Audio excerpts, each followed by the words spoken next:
আসসালামু আলাইকুম প্রিয় বার্সা ফ্যান্স, প্রিয় কুলার্স।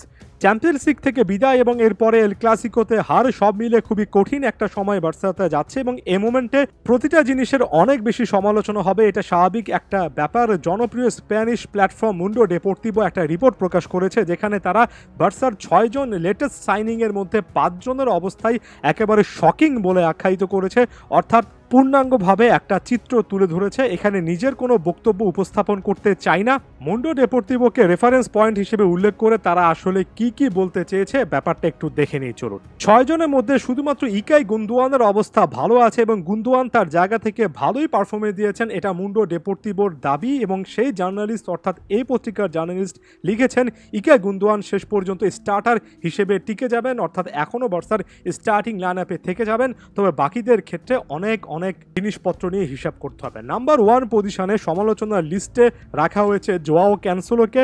সাম্প্রতিক সময়ে সর্বশেষ 2 ম্যাচে জোয়াও ক্যানসেলোর হরিফিক পারফরমেন্স নিয়ে যখন সমালোচনা করতে গিয়েছি, অনেক বার্সা ফ্যানই আবেগাক্রান্ত হয়ে পড়েছেন। মুন্ডো ডেপোর্তিভোর বিশেষজ্ঞ সাংবাদিকরা কি বলেন সেটা একটু দেখুন।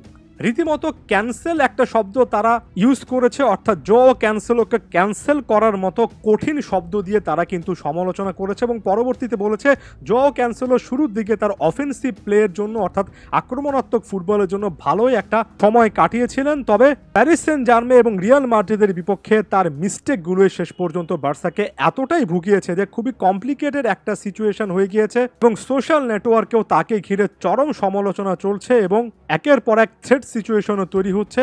এটার পেছনে কারণ একটাই, ক্যানসেলো সবচেয়ে ক্রুশাল ম্যাচগুলোতে খুবই বাজে পারফরমেন্স করেছেন, একের পর এক এরর করেছেন।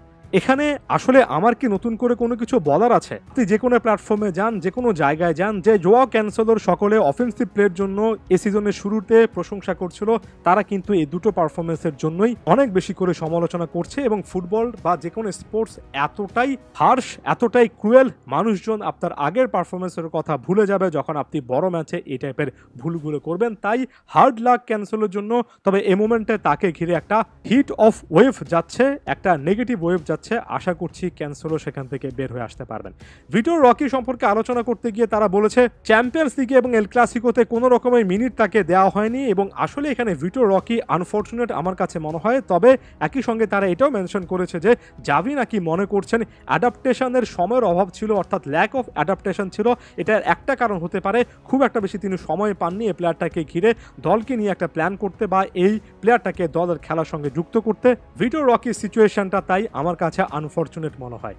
ইনিয়াগো মার্টিনেজের কথা ভিকটিম অফ কুবার্সি হিসেবে মেনশন করেছে মুন্ডো ডেপোর্তিভো, অর্থাৎ ইনিয়াগো মার্টিনেজ তার জায়গাটা হারিয়ে ফেলেছেন পাও কুবার্সির কাছে। কুবার্সি যে পারফরমেন্সটা দিয়েছেন তার প্রেক্ষিতে ইনিয়াগো মার্টিনেজ এ মোমেন্টে স্টার্টিং লাইনআপে জায়গা পাবেন না, এটাই স্বাভাবিক। এরপর জোয়াও ফেলিক্স সম্পর্কে আলোচনা করতে গিয়ে তারা বলেছে যে রাফিনা জোয়াও ফেলিক্সের জায়গাটা নিয়ে নিয়েছেন এবং বলেছেন যদিও জোয়াও ফেলিক্স এ সিজনে 10টা গোল 6টার মতো অ্যাসিস্ট করেছেন, তবে সবসময় তার কাছ থেকে ভালো পারফরমেন্স পাওয়া যায়নি। রাফিনা এর থেকে বেশি পাওয়ারফুল ছিলেন, আরও বেশি ফাস্টার ছিলেন, আরও বেশি ডিরেক্ট ছিলেন। রিয়াল মাদ্রিদের বিপক্ষে জোয়াও ফেলিক্স ভালো খেলেন না, আরও একবার সেই জিনিসটা নাকি দেখা গিয়েছে। সব মিলে রাফিনার কাছে জোয়াও ফেলিক্স আস্তে আস্তে জায়গা হারাচ্ছেন। ওরিয়েল রোমিওর কথা তারা বলেছে স্টার্টার ছিলেন, প্রথম ম্যাচগুলোতে ভালো খেলেছেন এবং পরবর্তীতে আসলে তার কাছ থেকে যে জিনিসগুলো লাগাতার বা ধারাবাহিকভাবে আশা করছিলেন জাভি, সেই জিনিসগুলো তিনি করতে পারেননি। আর এভাবেই স্টার্টার থেকে বেঞ্চে চলে গিয়েছেন। এ প্লেয়ারটাকে কেন্দ্র করে পজিটিভ কোনো কিছু বলার নেই, অর্থাৎ শুধুমাত্র এক ইকে গুন্দোয়ান ছাড়া বাকিদেরকে কেন্দ্র করে আসলে এ মোমেন্টে পজিটিভ অনেক বেশি কিছু বলা যাচ্ছে না এবং এটা বার্সাকে হার্ট করবে, এটা মুন্ডো ডেপোর্তিভোর দাবি। আমার কাছে মনে হয় শুরুর দিকে এই প্লেয়াররা যেভাবে আসলে নতুন সিজনটা শুরু করেছেন সেটা ধরে রাখতে পারেননি এবং ক্রুশাল ম্যাচে এসে এদের মধ্যে অনেকেই কিন্তু আসলে ভালো করতে পারেননি এবং এটা বার্সার জন্য আসলে বড় রকমের একটা পয়েন্ট, একটা নেগেটিভ পয়েন্ট। আপনারা কি ভাবছেন সেটাও জানাবেন।